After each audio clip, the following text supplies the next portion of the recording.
Bonjour, bienvenue dans notre émission Emportée par la foule, émission de Dialogue RCF et Pop Finance consacrée à l'économie, à la finance participative, au crowdfunding.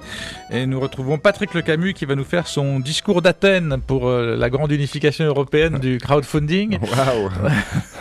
Peut-être plus que ça d'ailleurs, parce que il y a un réseau qui représente les professionnels du crowdfunding à travers l'Europe, qui est le European Crowdfunding Network, Ouais. et qui vient de lancer une étude plus large que l'étude, le domaine européen, qui est le sien, en regardant les différences de réglementation à l'égard du crowdfunding de prêt et du crowdfunding en capital, donc en Europe, en Amérique du Nord et en Israël.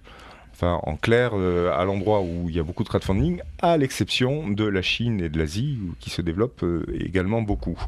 Voilà, donc c'est une grosse étude qui montre ce que l'on sait déjà et il y a d'énormes différences de réglementation et il y a une attente d'uniformisation, puisque le paradoxe du crowdfunding, c'est que c'est sur Internet et donc ça passe les frontières, et qu'en réalité ça les passe de manière assez difficile, puisque on dépend toujours de réglementation la réglementation nationale, bancaire, de la sécurisation des fonds. Et que tout ça sont des réglementations pays par pays, les uns après les autres, et ça, il semble qu'au moins sur le crowdfunding en capital, ça soit un frein pour le développement du financement des startups. Aujourd'hui, les projets sont internationaux à leur naissance. Très rapidement. Et aujourd'hui, il y a 11 pays de l'Union européenne qui ont déjà des réglementations différentes. Oui. Toutes les réglementations ont été faites sur la base nationale. Il faut un bon juriste à côté de soi pour se dire qu'on va demander aux Allemands ou aux Belges ou aux Suisses. Oui, en même temps, parfois c'est interdit. C'est juste tout simplement interdit. Voilà. Il faut montrer patte blanche, disant on est français pour investir dans une startup française sur une plateforme de crowdfunding en capital française. D'accord. Voilà. Alors par contre, sur le don, comme il n'y a pas de réglementation à l'origine dans nos pays, le don est libre, effectivement, des gens qui lancent des petites sommes, évidemment, pour lever quelques fonds pour démarrer un projet, peuvent recevoir de l'argent d'Australie ou du Canada, même s'ils sont en Italie, en Espagne ou en Belgique. Oui, donc on a vu des choses intéressantes. On a vu des choses. Le Pitchcart, par exemple, qui s'était lancé sur une plateforme américaine, avait reçu des précommandes de l'ensemble de la planète. L'issue, c'est quoi là pour ces réglementations? C'est quoi? C'est que l'Union européenne s'en empare? Alors, en fait, l'Union européenne s'en est déjà emparée il y a longtemps. Michel Barnier, l'ancienne commission, avait regardé... Il est très occupé avec l'Angleterre en ce moment. Là, voilà, il a changé, il s'occupe plus de ça. Mais à l'époque, c'était dans son domaine de compétences de commissaire européen. S'était intéressé au crowdfunding, avait lancé une étude. Et puis, avec la nouvelle commission, une autre personne spécialisée dans le marché financier intérieur est venue prendre le relais sur ce sujet-là et a mis en place une commission consultative avec les professionnels du crowdfunding en Europe, de telle manière à faire des préconisations. Mais tout ça va à la vitesse de l'Europe. Oui, on attend que les 27 pays soient d'accord. Presque, sans doute, je ne sais pas. Alors après, il y a différentes solutions. Soit c'est des directives, soit c'est de la réglementation directe. Donc on ne sait pas où ça va. En tout cas, ça avance pas très vite. Et l'ECN vient de taper un peu du poing sur la table en disant, quand même... L'ECN, c'est ce regroupement européen qui dit il faudrait quand même qu'on avance. Il faudrait qu'on avance. Essentiellement dans le capital. Voilà, oui, parce que là, c'est plutôt ce qui concerne les entreprises. Ce qui concerne les entreprises et qui a besoin d'être transfrontalier. D'un cadre un peu sécurisé aussi, et ouvert. Et ouvert. Voilà. Merci de ces informations donc à suivre pour l'avenir de nos entreprises. On va parler d'une initiative qui est prise dans le domaine de la finance solidaire cette fois. Oui, il y a une formation à la finance solidaire le 18 novembre sur Marseille, proposée par le CCFD Terre Solidaire, et qui a lieu donc le matin, samedi 18 novembre au matin, au centre Le Mistral, dans le quartier Saint-Charles à Marseille. Cette formation est gratuite et vous trouverez sur la page Facebook le numéro de téléphone si vous souhaitez vous inscrire. C'est avec la CIDI aussi, qui est un fonds qui intervient sur les actions solidaires dans le monde entier, qui est un fonds très actif que nous avons reçu à Radio Dialogue RCF. Notre invité d'aujourd'hui n'est pas en studio et c'est tout à fait normal puisque c'est un professionnel de l'audiovisuel.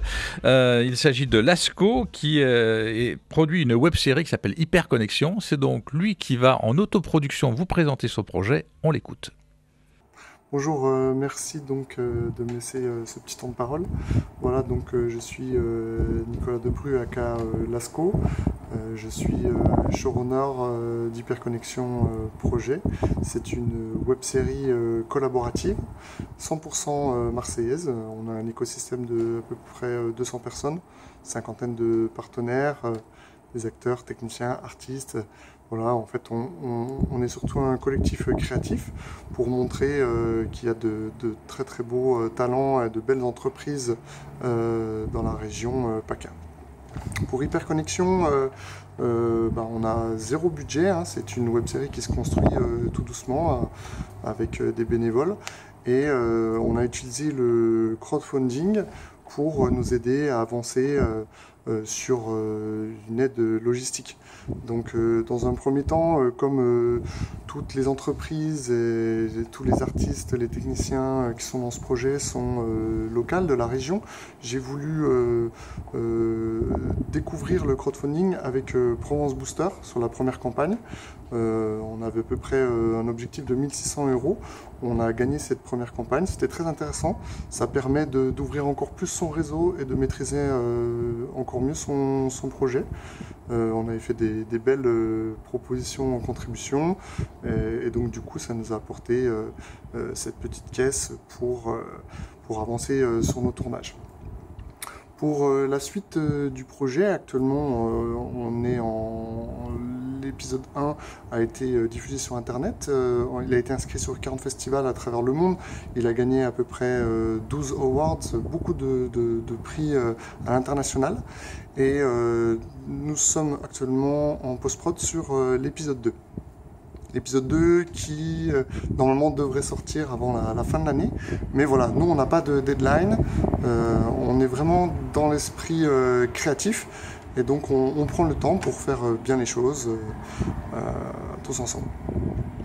La deuxième campagne qui est en cours et j'ai encore choisi à nouveau Provence Booster. Pourtant, j'avais peut-être un choix de partir plus en national avec Ulule ou KissKissBankBank, mais je suis encore resté avec cette plateforme car elle m'a assuré un palier de sécurité et je trouve que c'est très intéressant de s'investir sur une campagne en sachant que tu vas la gagner. Donc voilà, il ne faut pas s'investir dans du crowdfunding si on n'est pas prêt.